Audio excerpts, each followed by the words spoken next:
Hello friends, welcome to খেল দুনিয়া। সবাইকে চমকে দিয়ে মোহনবাগান সই করিয়ে নিল একজন বিদেশি ডিফেন্ডারকে। তার নাম হচ্ছে টম অ্যালডার্ট। সবাইকে চমকে দিয়ে কারণ এই প্লেয়ারটির নাম ঘোষণার আগে অবধি কিন্তু কেউ জানতেই পারেনি এবং কোথাও রিউমার হিসাবেও বেরিয়ে আসেনি এই প্লেয়ারটির নাম। তো এই টম অ্যালডার্ট এই প্লেয়ারটি সই করানোটা যেন মোহনবাগান সবাইকে সারপ্রাইজ দিয়ে দিয়েছে বলা যায়, এবং এরকম একদম চুপি চুপি সাইন করানোটা মোহনবাগান ম্যানেজমেন্ট কিন্তু এর আগেও করেছে, আবারও কিন্তু করে দেখিয়ে দিল। তো এই প্লেয়ারটি কেমন প্লেয়ার তোমাদের জানিয়ে রাখি। প্লেয়ারটির বয়স এই মুহূর্তে 33 বছর এবং এই প্লেয়ারটির ডুয়েল সিটিজেনশিপ রয়েছে। তিনি আদতে স্কটিশ হলেও তিনি তার অস্ট্রেলিয়ান সিটিজেনশিপ রয়েছে, অর্থাৎ ডুয়েল সিটিজেনশিপ তার রয়েছে। এবং তিনি প্রথম দিকে স্কটল্যান্ডের ক্লাব মাদারওয়েলে খেলেছেন, এছাড়াও কিন্তু ইংল্যান্ডে বেশ কিছু চ্যাম্পিয়নশিপের ক্লাবে খেলেছেন এবং শেষ মুহূর্তে তিনি অস্ট্রেলিয়ান ক্লাবে খেলছিলেন ব্রিসবেন রোডে। তো সেখান থেকে এই প্লেয়ারটিকে মোহনবাগান তুলে নিয়ে আসলো বলা যায়, এবং প্লেয়ারটির বয়স 33 বছর। আর তার খেলার অভিজ্ঞতাও কিন্তু অনেক ক্লাবেই রয়েছে এবং অনেক দিন ধরে তার খেলার অভিজ্ঞতা রয়েছে। তো এরকম প্লেয়ারকে সই করিয়ে মোহনবাগানের কতটা লাভ হবে সেটাই এখন প্রশ্ন, কারণ প্লেয়ারটির বয়স একদিকে 33 বছর, অর্থাৎ বয়সটা কিন্তু অনেকটাই বেশি। তারপর মোহনবাগান যদি এসিএল এর জন্য টিম করে, সেক্ষেত্রে এত বছরের বেশি একজন প্লেয়ারকে সই করানোটা কতটা যুক্তিযুক্ত সেটাও কিন্তু একটা ভাবার বিষয়।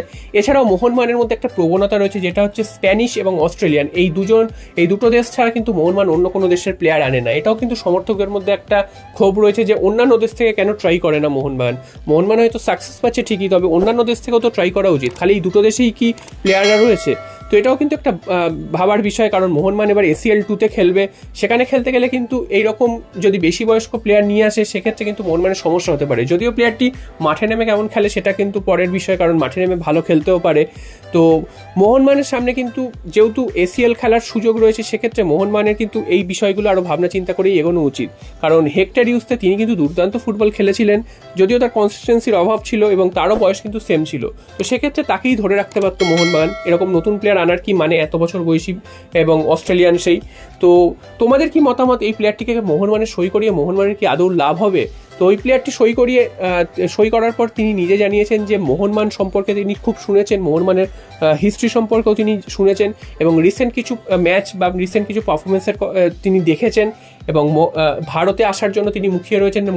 ভারত এবং কলকাতায় তিনি খেলবেন, তার জন্য তিনি অপেক্ষা করে রয়েছেন।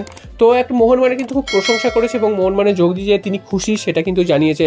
এছাড়াও কোচ মলিনাও কিন্তু তার সম্পর্কে ভালো কথা বলেছে।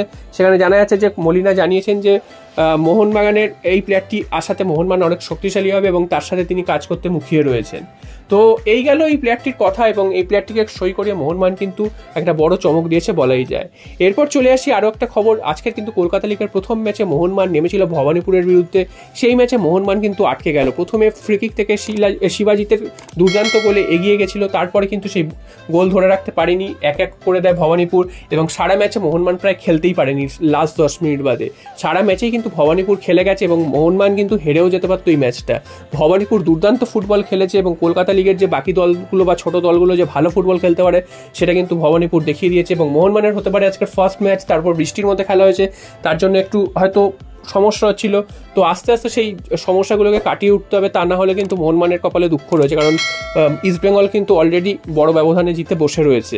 তো এইগুলো কিন্তু মোহনবাগানকে ভাবতে হবে। মোহনবাগান নতুনভাবে দল তৈরি করেছে এবং বেশ কিছু বাইরে থেকে প্লেয়ার এনেছে। তো দেখা যাক শেষ পর্যন্ত মোহনবাগান আগামী ম্যাচগুলো